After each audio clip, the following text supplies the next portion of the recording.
আল্লাহ নবী বলেন, যে ব্যক্তি কোরআনের একটি হরফ তেলাওয়াত করবে তার জন্য আল্লাহ পাক একটি নেকি লিপিবদ্ধ করে দিবেন।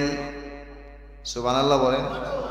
একটা বলে পছন্দ হয়নি, একটি নেকি মাত্র। আল্লাহ নবী বলেন একটি নেকি লিখে দেওয়া হবে। ওয়াল হাসানাতু বিআশরি আমসালিহা, আর এই প্রত্যেকটি নেকি 10টা নেকির সমপরিমাণ হবে। এবার নবীজি বলেন, লা আকুলু আলিফ লাম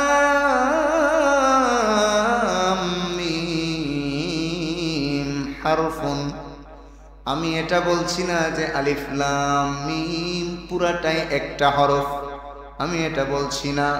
বাল আলিফুন হারফুন ওয়া লামুন হারফুন ওয়া মিমুন হারফুন। আল্লাহর নবী বলেন বরং আলিফ লাম মিম যখন মানুষ পড়বে, আলিফ একটা ভিন্ন হরফ, লাম একটা ভিন্ন হরফ, মিম একটা ভিন্ন হরফ। শুধু আলিফ লাম মিম যদি কেউ পড়ে, 3টা হরফের কারণে কমপক্ষে 30টা নেকি তার আমলনামায় লেখা হবে। আরেক হাদিসের মধ্যে এসেছে, আস-সাওম ওয়াল কুরআন ইয়াশফাআনি লিল আবদি, রোজা এবং কোরআন বান্দার জন্য আল্লাহর দরবারে শাফাআত করবে, সুপারিশ করবে। কোরআন যারা নিয়মিত তেলাওয়াত করে, এই কোরআন তার জন্য আল্লাহ তাআলার কাছে শাফাআত করে। সুবহানাল্লাহ। صدق الله مولانا العظيم وصدق رسوله النبي الأمي الكريم ونحن على ذلك لمن الشاهدين والشاكرين والحمد لله رب العالمين سبحانك لا علم لنا إلا ما علمتنا إنك أنت العليم الحكيم رب اشرح لي صدري ويسر لي أمري واحلل عقدة من لساني يفقه قولي اللهم علمنا ما ينفعنا وانفعنا بما علمتنا وزدنا علما সকলেই মুহাব্বতের সাথে দুরূদ ইব্রাহিম পড়ি। আল্লাহুম্মা সাল্লি আলা মুহাম্মাদ ওয়া আলা আলি মুহাম্মাদ কামা সাল্লাইতা আলা ইব্রাহিম ওয়া আলা আলি ইব্রাহিম ইন্নাকা হামিদুম মাজিদ। আল্লাহুম্মা বারিক আলা মুহাম্মাদ وعلى آل محمد كما باركت على إبراهيم وعلى آل إبراهيم إنك حميد مجيد الحمد لله আল্লাহ রাব্বুল আলামিনের দরবারে আমরা সর্বপ্রথম কালিমাতুশ শুকর আদায় করি, যে মহান মালিক পৃথিবীর সর্বশ্রেষ্ঠ মহাগ্রন্থ আল কোরআন, পৃথিবীর সর্বশ্রেষ্ঠ কিতাব, এই কিতাবের তাফসীরের সাথে আল্লাহ আমাদেরকে যুক্ত হওয়ার তৌফিক দান করেছেন। সকলে বলি আলহামদুলিল্লাহ। কাগজ এবং কলম যাদের প্রয়োজন নিয়ে নেবেন, কোনো আওয়াজ ছাড়া। যাদের কোনো প্রশ্ন থাকে আমরা লিখে নিব। অনেকেই গত সপ্তাহে বুঝতে পারেননি, আমরা কাগজ এবং কলম দিয়ে দিই, এগুলো যার লেখা হয়ে যাবে আরেকজনের কাছে দিয়ে দিবেন। যাদের প্রয়োজন তারা আমরা লিখে ফেলবো ইনশাআল্লাহ। গত সপ্তাহে আমরা আলোচনা করেছিলাম কোরআন সংকলন কিভাবে করা হয়েছিল, এর শেষ অংশ। কোরআন শরীফ সাজানো হয়েছিল, গত 2 সপ্তাহ আমরা আলোচনা শুনেছি কিভাবে সাজানো হয়েছিল, বিস্তারিত সকলেরই জানা আছে। গত সপ্তাহে যেটা আলোচনা ছিল সেটা সারসংক্ষেপ 2-1 মিনিটে শেষ করে আমরা সামনের দিকে যাব ইনশাআল্লাহ। কোরআন শরীফে মোট সূরার সংখ্যা 114টি। কয়টি? তার মধ্যে 86টি সূরা হলো মাক্কি সূরা, মক্কায় অবতীর্ণ, অর্থাৎ হিজরতের পূর্বে অবতীর্ণ হয়েছে। আর 28টি সূরা হিজরতের পরে, মদিনায় যাওয়ার পরে নাজিল হয়েছে। রুকু সম্পর্কে আলোচনা করা হয়েছিল 540টি, কারো মতে 558টি রুকু আছে। রুকু হলো এক এক বিষয়ের আলোচনা, অনেক সময় একই বিষয়ে কয়েক রুকু আলোচনা হয়, কিন্তু রুকুর যে চিহ্নগুলো দেওয়া আছে এই চিহ্নগুলো মোটামুটি বিষয় ভিত্তিক বেশিরভাগ। আবার একই রুকুর মধ্যেও একাধিক আলোচনাও কোথাও কোথাও আছে। সিজদা সম্পর্কে আলোচনা হয়েছিল। সিজদা সর্বমোট 14টি এবং প্রত্যেক সিজদার জায়গাতে সিজদা দেওয়া ওয়াজিব। তেলাওয়াত যিনি করবেন এবং যিনি শুনবেন উভয়ের জন্য, নামাজে হলেও যারা নামাজের মধ্যে থাকবেন তাদের জন্য ওয়াজিব। এরপর আয়াত সংখ্যা নিয়ে বিস্তারিত আলোচনা হয়েছিল, স্মরণ আছে সবার? আয়াত সংখ্যা কোরআন শরীফের একটি বিভ্রান্তি আমাদের মধ্যে আছে, সেটা হলো আমরা সাধারণত বলে থাকি 6663। এটার কোনো ভিত্তি নেই, না কোনো সঠিক বর্ণনা আছে, না কোরআন শরীফ খুললে আপনি পাবেন। সঠিক বর্ণনা হলো 6236। ইখতিলাফ বা মতানৈক্য হয়েছে 6204 থেকে 36 পর্যন্ত, এর মধ্যে মতানৈক্য, কিন্তু এরকম 400-500 ডিফারেন্স হয়ে যাবে এটা সম্ভব না। সেটার কারণ বলেছি, নবীজি সাল্লাল্লাহু আলাইহি ওয়াসাল্লাম কখনো কখনো তেলাওয়াতের ক্ষেত্রে আকপিস করে ওয়াকফ করতেন। এই কারণে আয়াতের গণনায় কিছুটা ইখতিলাফ বা মতানৈক্য হয়েছে, তাও সামান্য, একেবারেই অল্প। কোরআন শরীফ সম্পর্কে অনেকেরই বিভিন্ন রকম ভুল ধারণা রয়েছে। তো আজকে আমরা আলোচনা শুনব কোরআন শরীফের আদব সম্পর্কে 2-1টি কথা বলবো। এরপরে আমরা কোরআন শরীফের শুরু যেটা দিয়ে আমরা করি সেটা হলো বিসমিল্লাহির রহমানির রহিম। বিসমিল্লাহর ফজিলত নিয়ে আলোচনা শুনবো ইনশাআল্লাহ। আল্লাহ তাআলা আমাদেরকে সঠিক কথা বলা এবং শোনার তৌফিক দান করুন। কোরআন শরীফের আদব হলো, 1 নম্বর আদব কোরআনের প্রতি শ্রদ্ধা, ভালোবাসা এবং ভক্তি রাখা। অন্য যে কোনো বই বা যে কোনো পুস্তকের মতো কোরআনকে মনে না করা। কোরআন আল্লাহর কালাম। আল্লাহ যেমন দামি, আল্লাহর কথাও তেমন। আল্লাহ যেমন মাখলুকের উপরে অনেক বেশি দামি, আল্লাহর কথা, আল্লাহর কালাম ও সমস্ত মাখলুকের কথার চেয়ে ততটা দামি। সেই শ্রদ্ধা, ভক্তি, ভালোবাসা, মহব্বত রাখা। 2 নম্বর আদব হলো কোরআন শরীফ স্পর্শ করার জন্য বাধ্যতামূলক ওযু করা বা পবিত্রতা অর্জন করা, যেটা আল্লাহ রাব্বুল আলামিন পরিষ্কার ভাষায় সূরাতুল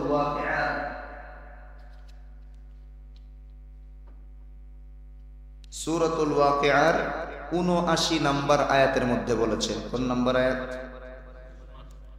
লা ইয়ামাসসুহু ইল্লাল মুতাহহারুন। আল্লাহ বলেন এই কোরআন যেন কেউ অপবিত্র অবস্থায় স্পর্শ না করে, কোরআন কেবল পবিত্র অবস্থাতেই স্পর্শ করবে। সুবহানাল্লাহ। এখানে একটু বিভ্রান্তি দূর করার প্রয়োজন আছে। আমাদের কিছু শায়েখরা ওনারা বলেন কোরআন শরীফ বিনা ওযুতে স্পর্শ করা জায়েজ আছে। দলিল এই আয়াত। কিভাবে? তাদের বক্তব্য হলো এখানে বোঝানো হয়েছে লাউহে মাহফুজের কোরআন। কোন কোরআন? আর মুতাহহারুন দ্বারা উদ্দেশ্য হলো ফেরেশতারা। ফেরেশতারা তো পবিত্রই। ফেরেশতারা কি? তো লাউহে মাহফুজের কোরআন স্পর্শ করার জন্য ওযুর আলোচনা করার কোনো দরকার আছে? পবিত্রতার অর্জনের কোনো আলোচনার প্রয়োজন আছে?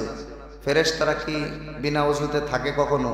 তাদের তো ওযুর প্রয়োজন নেই, তারা নূরের তৈরি, তারা সবসময় পবিত্র। তা আল্লাহ অনর্থক আয়াত কোরআন শরীফে নিয়ে এসেছে। আর ওই শায়েখ কি লাউহে মাহফুজের কোরআন ধরার ক্ষমতা আছে? লাউহে মাহফুজের কোরআন ধরতে যাচ্ছি, কোরআন শরীফে কোনো অনর্থক কথা আছে? এখানে লাউহে মাহফুজের কোরআন ধরার বিধান আল্লাহ বলেননি, বরং দুনিয়ায় যে কোরআন আছে এই কোরআন স্পর্শ করার বিধান এই আয়াতে এসেছে।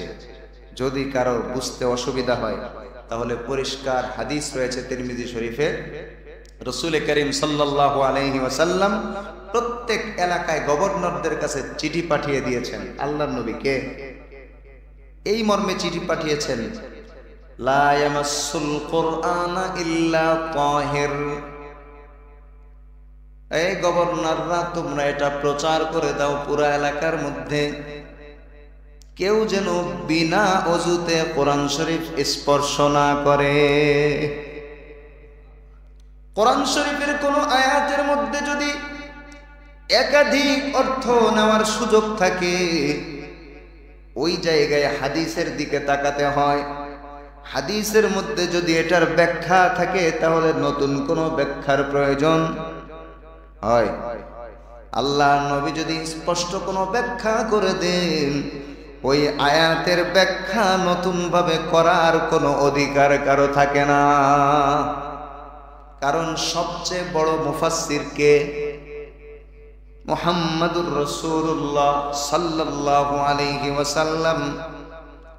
এর কারণ হলো আল্লাহ রাব্বুল আলামিন পরিষ্কার ভাষায় আমার আপনার নবী সম্পর্কে আলোচনা করেছেন। একেবারে স্পষ্ট ভাষায় আল্লাহ বলে দিয়েছেন সূরাতুল ফুরকানের 33 নম্বর আয়াত, ওয়ালা ইয়াতুনাকা বিমাসালিন ইল্লা জিনাকা বিল হাক্কি ওয়া আহসানা তাফসীরা। ও নবী, তারা আপনার সামনে যত উদাহরণ পেশ করবে, আমি আল্লাহ প্রত্যেকটা উদাহরণের জবাব দিব। এর পাশাপাশি সবচেয়ে উত্তম তাফসীর আমি আপনাকে শিখাবো। উত্তম তাফসীর কে শিখান? কাকে শিখান? নবীকে শিখান, মুহাম্মাদুর রাসূলুল্লাহ সাল্লাল্লাহু আলাইহি ওয়াসাল্লামকে শিখান। এখন সূরাতুল ওয়াকিআর ৭৯ নম্বর আয়াতের মধ্যে আল্লাহ যেটা বলেছেন, লা ইয়ামাসসুহু ইল্লাল মুতাহহারুন, পবিত্রতা অর্জনকারীরা ছাড়া কোরআন শরীফ যেন কেউ স্পর্শ না করে। এই আয়াতে কেউ হয়তো লাউহে মাহফুজের কোরআন বুঝতে পারে। এই কারণে আমার আপনার নবী শুধু হাদিস বলেননি, বরং প্রত্যেক এলাকার গভর্নর সাহাবীর কাছে চিঠি পাঠিয়ে দিয়েছেন। তিরমিজির হাদিস, লা ইয়ামাসসুল কুরআনা ইল্লা তাহির, কোন ব্যক্তি কোরআন শরীফ যেন অপবিত্র অবস্থায় স্পর্শ না করে। অবশ্যই কোরআন শরীফ ধরার জন্য, কোরআন শরীফ স্পর্শ করার জন্য অবশ্যই তাকে পবিত্রতা অর্জন করতে হবে। কোরআনের ২ নম্বর আদব কি? পবিত্র অবস্থায় কোরআন শরীফ স্পর্শ করা। ৩ নম্বর, নিয়মিত সহিভাবে তেলাওয়াত করা। এটা হলো কোরআনের আদব। কারণ আমি শুরুর দিকে বলেছিলাম কোরআনকে কোরআন বলা হয় কেন? কোরআনকে কোরআন এই কারণে বলা হয় যে এটা বারবার পড়া হয় করাআ থেকে ইকরা। সূরা আলাকের প্রথম আয়াত কি? ইকরা, পড়ুন। এই যে আল্লাহ পড়ার নির্দেশ দিয়েছেন, বারবার পড়া হয় যেই কিতাব, সেই কিতাব যেহেতু বারবার পড়া হয় এই কারণে এই কোরআনের নাম কোরআন রাখা হয়েছে। আরেকটা কারণেও কোরআনের নাম কোরআন রাখা হয়েছে, সেটা হলো করানা ইয়াকরানু থেকে, অর্থাৎ কর্নুন মাদ্দা মূল শব্দ, মাদ্রাসার ছাত্র উলামায়ে কেরাম বুঝবেন। কাফ রা নুন এর অর্থ হলো এই কোরআন যে তেলাওয়াত করবে, কোরআনের উপরে যে আমল করবে, সে এই এর বরকতে এই কোরআন তাকে আল্লাহর সাথে মিলিয়ে দিবে। সুবহানাল্লাহ। তাহলে কোরআনের 3 নাম্বার আদব হলো কোরআন শুদ্ধভাবে তেলাওয়াত করা, নিয়মিত তেলাওয়াত। নিয়মিত তেলাওয়াত করলে লাভ কি? قال النبي صلى الله عليه وسلم من قرأ حرفا من كتاب الله تعالى فله حسنة والحسنة بعشر أمثالها। আল্লাহ নবী বলেন, যে ব্যক্তি কোরআনের একটি হরফ তেলাওয়াত করবে তার জন্য আল্লাহ পাক একটি নেকি লিপিবদ্ধ করে দিবেন। সুবহানাল্লাহ বলেন। একটা বলে পছন্দ হয়নি, বলে একটি নেকি মাত্র। আল্লাহ নবী বলেন একটি নেকি লিখে দেওয়া হবে। ওয়াল হাসানাতু বিআশরি আমসালিহা, আর এই প্রত্যেকটি নেকি 10টা নেকির সমপরিমাণ হবে। এবার নবীজি বলেন, লা আকুলু আলিফ লাম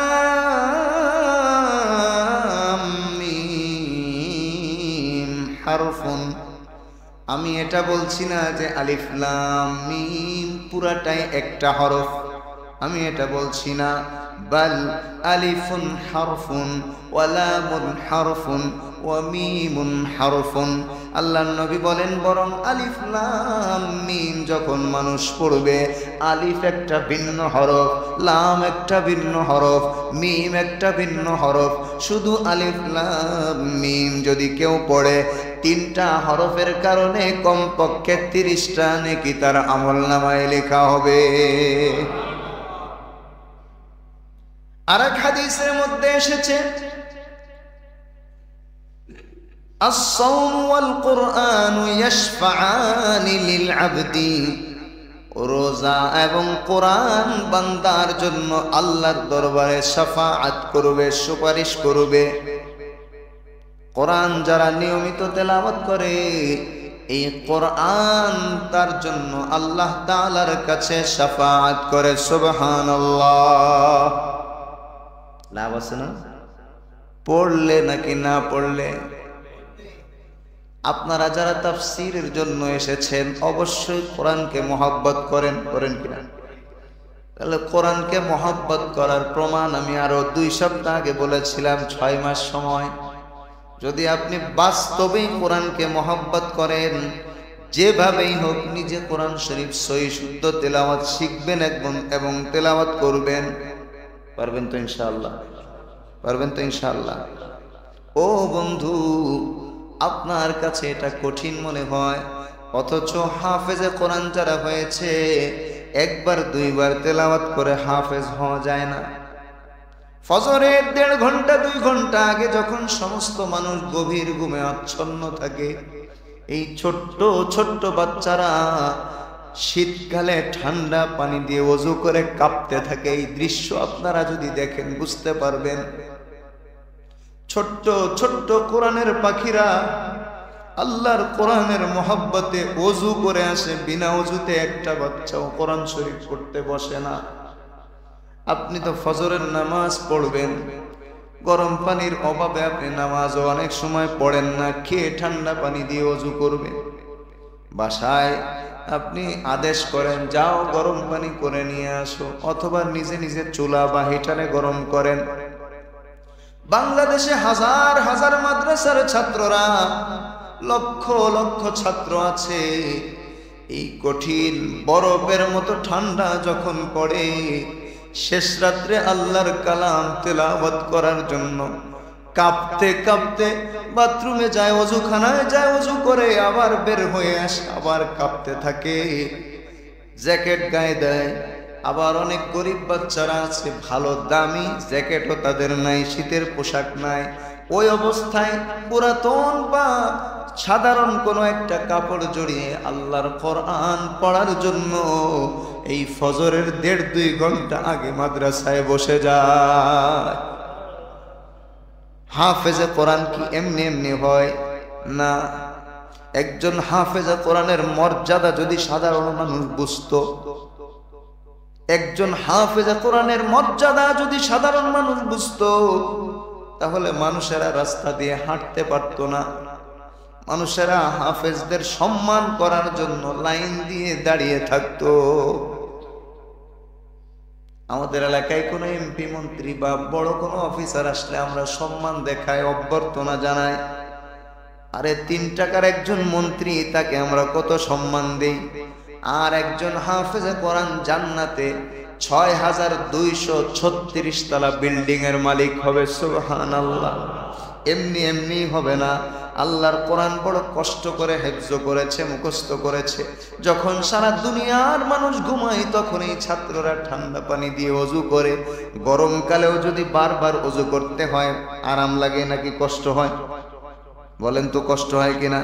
এই ছাত্রদের 24 ঘন্টা রুটিনের মধ্যে প্রায় 14-15 ঘন্টা পড়াশোনা করতে হয়।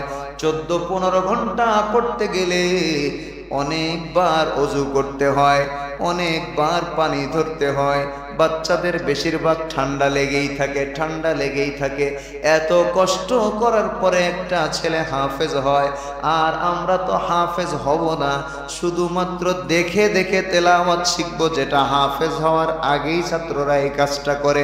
এতটুকু করার জন্য যদি আমি কোরআন শরীফের জন্য সময় ব্যয় করতে না পারি, আল্লাহর কসম কিয়ামতের ময়দানে এই কোরআন আমার আপনার জন্য শাফাআত করবে না। যেই নবী কোরআনের জন্য এত মার খেয়েছেন, এই কোরআনের জন্য এত কষ্ট সহ্য করেছেন, সেই নবীর সামনে দাঁড়াতে পারবো না, কারণ কোরআনের কোনো অংশই আমার নেই। ক্বালান নবিয়্যু সাল্লাল্লাহু আলাইহি ওয়াসাল্লাম ইন্নাল্লাযী লাইসা ফী জাওফিহি শাইউম মিনাল কুরআনি কাল বাইতিল খারিব। আল্লাহর নবী বলেন, যার ঘরের মধ্যে, দিলের মধ্যে কোরআনের কোনো অংশ নেই, সেটা একটা বিরান ঘরের মতো, উজাড় ঘরের মতো। যেই ঘরের মধ্যে মানুষ বছরের পরে বছর বসবাস না করার কারণে বিভিন্ন পোকা মাকড়, সাপ, বিচ্ছু এবং বিষাক্ত প্রাণীর জায়গা হয়ে গেছে, ওইখানে কেউ বসবাস করতে পারে না। তেমনি ভাবে যার কলবের মধ্যে, হৃদয়ের মধ্যে কোরআনের কোনো অংশ নেই, আল্লাহর নবী বলেন তার হৃদয়টা হলো বিরান ঘরের মতো। এই জায়গায় শয়তান ছাড়া আর কিছু যায় না। যেই ঘরের মধ্যে, যেই পরিবারের মধ্যে কোরআনের কোনো অংশ নেই, আল্লাহর নবীর হাদিসের ভাষ্য হলো, ওই ঘরটা যদিও মানুষ বসবাস করছে তোমরা দেখছো, কিন্তু আল্লাহর কাছে ওই ঘরের মর্যাদা ওই বিরান পোকামাকড়, সাপ, বিচ্ছুর ঘরের মতো। এজন্য কোরআন তেলাওয়াত শিখতে হবে এবং কোরআন তেলাওয়াত করতে হবে। পারবো তো ইনশাআল্লাহ? নিজেরা শিখবো, নিজেদের সন্তানদেরকে শিখাবো। পারবো না ইনশাআল্লাহ? এত দামি জিনিস, এত মহান জিনিস, এত বিশাল, আল্লাহ চ্যালেঞ্জ করেছেন। 1450 বছর পার হয়ে গেছে, কোনো কেউ এই চ্যালেঞ্জ গ্রহণ করতে পারেনি। মক্কার কাফেররা চ্যালেঞ্জ একবার গ্রহণ করছিল, সব কবিদেরকে এক জায়গায়, বড় বড় শিক্ষিত আরবি সাহিত্যিক, হারামের এরিয়ার মধ্যে এক জায়গায় লিখে দেওয়া হয়েছে, ইন্না আতাইনাকাল কাউসার ফাসাল্লি লিরাব্বিকা ওয়ানহার ইন্না শানিআকা হুয়াল আবতার। কোরআনের সবচেয়ে বড় সূরা না? বলেন কোন সূরা? সবচেয়ে ছোট সূরা। ফাতু বিসূরাতিন মিন মিসলিহি আল্লাহ বলেন মাত্র একটা সূরা এনে দাও। প্রথম বলেছিলেন 10টা সূরা এনে দাও, এরপরে বললেন না মাত্র একটা সূরা এনে দাও। একটা সূরা যদি আনো, তোমরা এক কাজ করো, শুধু তোমরা না, তোমাদের যত দেব দেবী আছে, যত সাহায্যকারী আছে, সবাইকে এক জায়গায় করো। ইন কুনতুম সাদিকিন, যদি তোমরা সত্যবাদী হও। ফাইল্লাম তাফআলু, সেটা কোনোদিন তারা পারেনি। ওয়ালান তাফআলু, কোশ্চিন কালেও আর পারবে না। ফাত্তাকুন নারাল্লাতী ওয়াকুদুহান নাস ওয়াল হিজারা, তোমরা আল্লাহর আগুনকে ভয় করো, যেটা আগুনটা প্রজ্বলিত করা হবে মানুষ এবং পাথর দ্বারা। আল্লাহ যখন চ্যালেঞ্জ ছুড়ে দিলেন, বাইতুল্লাহর সামনে বিশাল বড় আকারে 3টা আয়াত লিখে দেওয়া হলো এবং চ্যালেঞ্জ করা হলো, কোরআনের সর্বক্ষুদ্র এবং সবচেয়ে ছোট সূরাটা লিখে আনো। এই সূরার সমান একটা সূরা তোমরা লিখে আনো। সমস্ত কবি সাহিত্যিকদেরকে যখন এক জায়গায় করা হলো, এরা একটা আয়াত বানালো। কি বানালো? সুন্দর মিল একটা আয়াত তৈরি করলো তারা। কিন্তু এর আগে কিছু সূরাও তৈরি করেছিল, যেই সূরাগুলো বাজারে চলেনি। বুঝেননি? যে সূরাগুলো বাজারে চলেনি, আল্লাহ আয়াত নাজিল করলেন, সূরা নাজিল করলেন, আল কারিআতু মাল কারিআ ওয়া মা আদরাকা মাল কারিআ। আরে কারিআ, কারিআ এমন এক জিনিস, আপনি কি জানেন ও নবী কারিআ কি?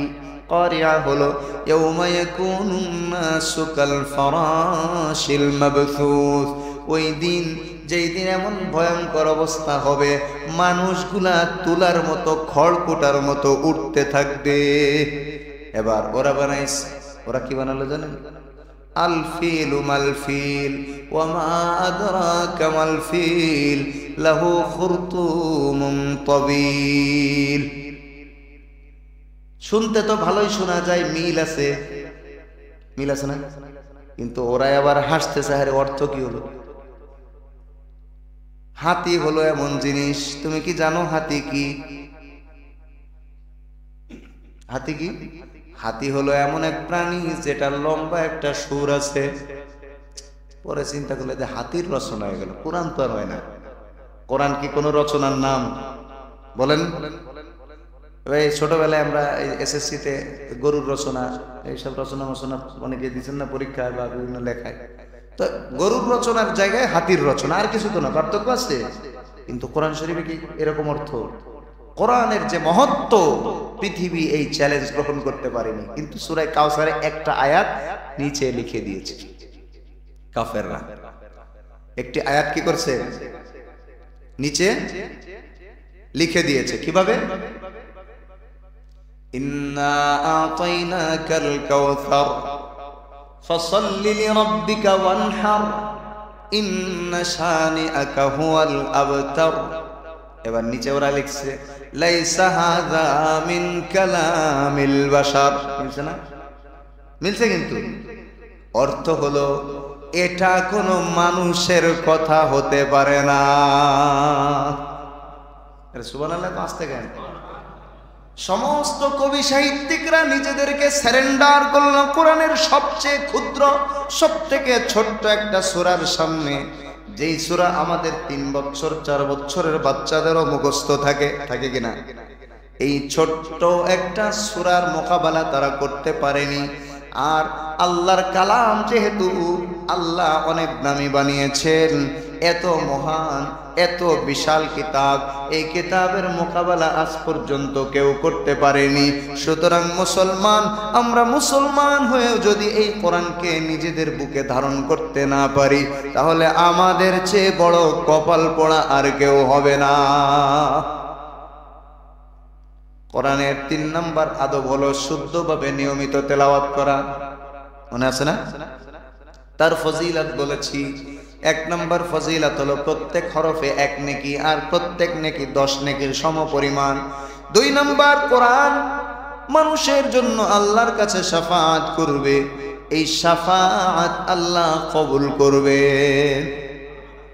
3 নম্বর হলো কোরআন যে তেলাওয়াত করে আল্লাহর হাবিব সাল্লাল্লাহু আলাইহি ওয়াসাল্লাম বলেন, দুনিয়ার মধ্যে যেই ঘরের মধ্যে তেলাওয়াত হয়, আরশে আজিমের মালিক উপর থেকে একটা রহমতের লাইট মারেন। আমরা লাইট মারলে যেখানে মারি পাওয়ারফুল লাইট হলে ওই জায়গায় পৌঁছে যায়। আশপাশ থেকে এর আলোক রশ্মি দেখা যায় কিনা? আল্লাহর নবী বলেন, তোমরা হয়তো আলোক রশ্মি দেখো না, কিন্তু আসমানের ফেরেশতারা যেই ব্যক্তির বাড়িতে কোরআন তেলাওয়াত হয়, ওই জায়গাতে সরাসরি আসমান থেকে রহমতের বাড়িধারা, রহমতের একটা আলোক রশ্মি চলে আসে। তোমরা মানুষেরা দেখতে পাও না, কিন্তু আসমানের সমস্ত ফেরেশতারা এই আলোক রশ্মি দেখতে পায়।